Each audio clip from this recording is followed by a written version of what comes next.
반갑습니다. 여러분이 수능 치는 그날까지 항상 함께하는 몸짱 영어쌤 MJ입니다.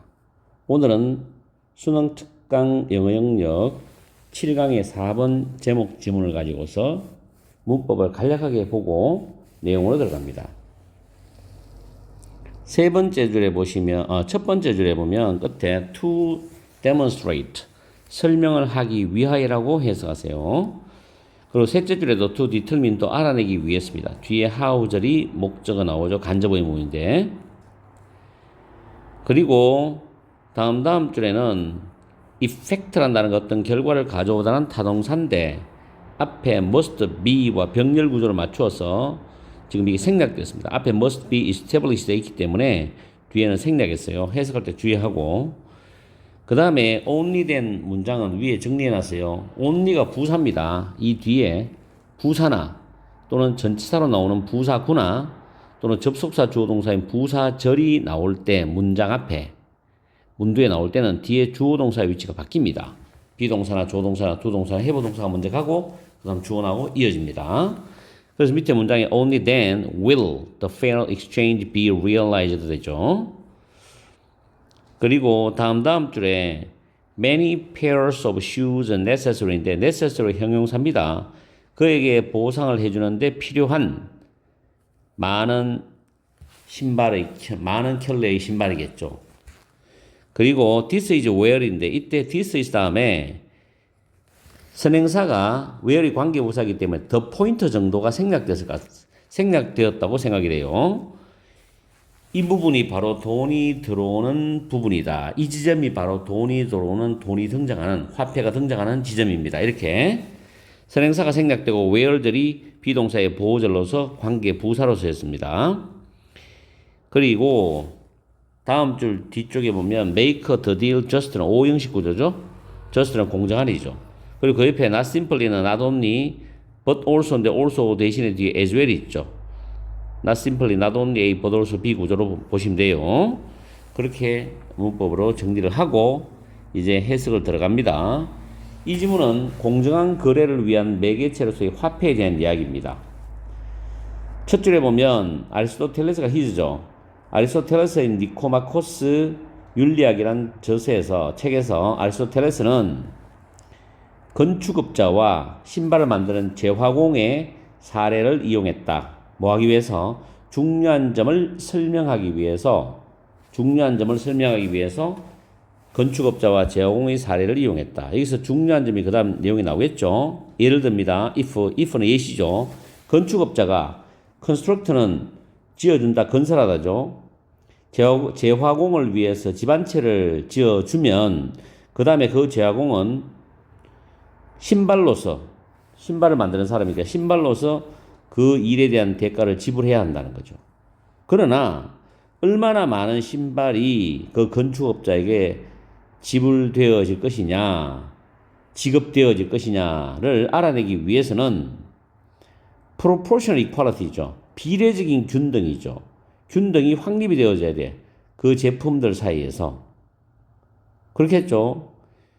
건축업자가 집을 지어줬는 그 비용을 신발로 가치를 따지기가 너무 어렵지 않습니까? 그러면 이걸 얼마나 많은 신발을 그 건축 비용으로 줘야 되는지 이걸 알아내기 위해서 1대1 교환이라는 비례적인 균등이 확립이 되어져야 돼, 제품 사이에서. 근데 그게 불가능하겠죠. 그리고 난 뒤에 reciprocity 해가지고 이게 뜻이 호혜, 상호의 어떤 이익입니다. 서로 간에 이익이 돼야 되겠죠. 이것이 결과적으로 가져와져야 된다는 이야기죠. 서로가 똑같이 이익이 가져와져야 된다는 이야기죠. 이게 공정한 거래입니다. only 그때가 되어서야 공정한 교환이 실현되어질 것이다. 이렇게 말했죠. 지금 핵심적인 이 부분이에요. 비례적인 균등이 확립이 되어져야 돼. 제품들 사이에서. 그래야, 그리고 근데 호혜가 결과적으로 가져와져야 된다고. 그래야 공정한 교환이 실현될 것이다. 그러나 만약 there is no proportionality죠. 비례성이 없다면 그 교환은 똑같지도 않고 균등하지도 않고 공정하지도 않아요. 비례성이 없지. 그렇죠? 그럼 일관되지도 않을 것이라는 거죠. 그 건축업자는 그에게 보상을 하는데 필요한 많은 켤레의 신발이 필요가 없을 것이라고. 그렇겠죠? 몇 킬로를 줘야지 그 건축 비용을 보상해 주겠습니까? 알 수가 없죠. 이 부분이 바로 화폐, 돈이 등장하는 부분입니다. 뭐 지점입니다. This is the part, the point. 다 좋아요, 선행사는. 돈은 proportional medium of exchange. 교환의 비례적인 매개체로서 역할합니다. 그렇죠? 돈은 교환의 비례적인 매개체, 수단으로서 역할을 한다는 거죠. 왜냐하면 물건 대 물건은 이게 비례적인 균등을 확립시키기가 너무 힘들거든.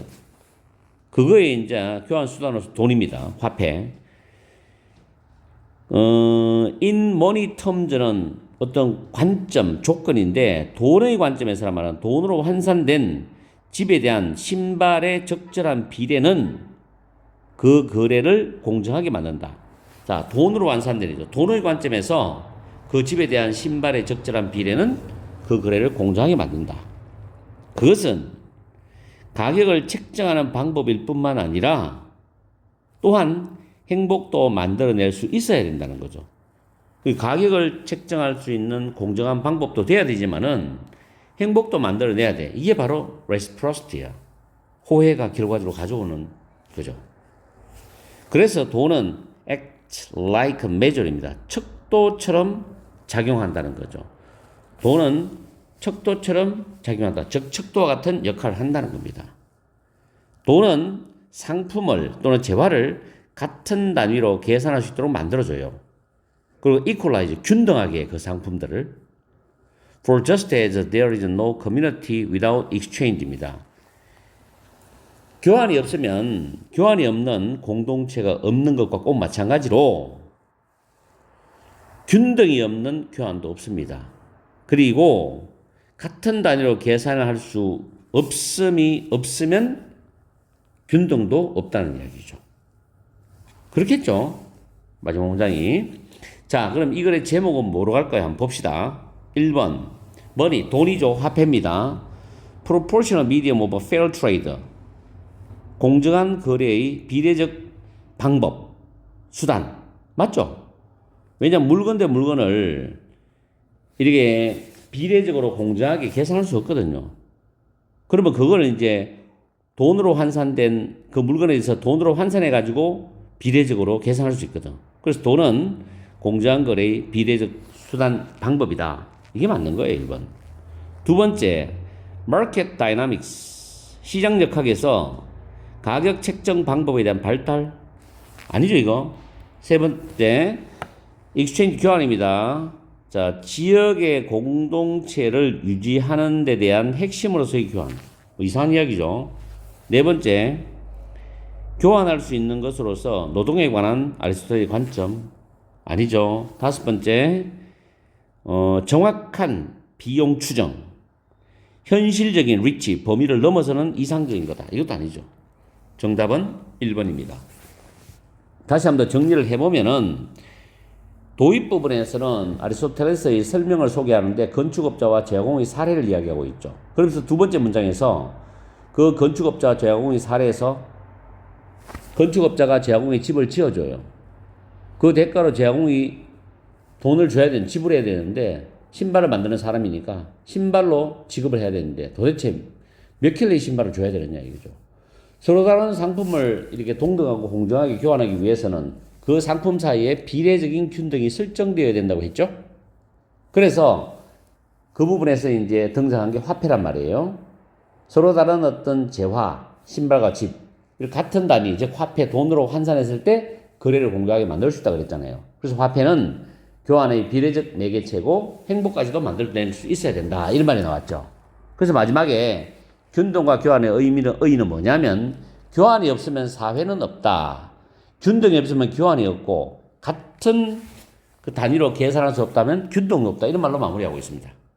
내용 정리되죠? 오늘 마지막 지문 7강의 4번 마지막 지문 괜찮았습니다. 잘 정리하시고 오늘 강의는 여기서 마치겠습니다.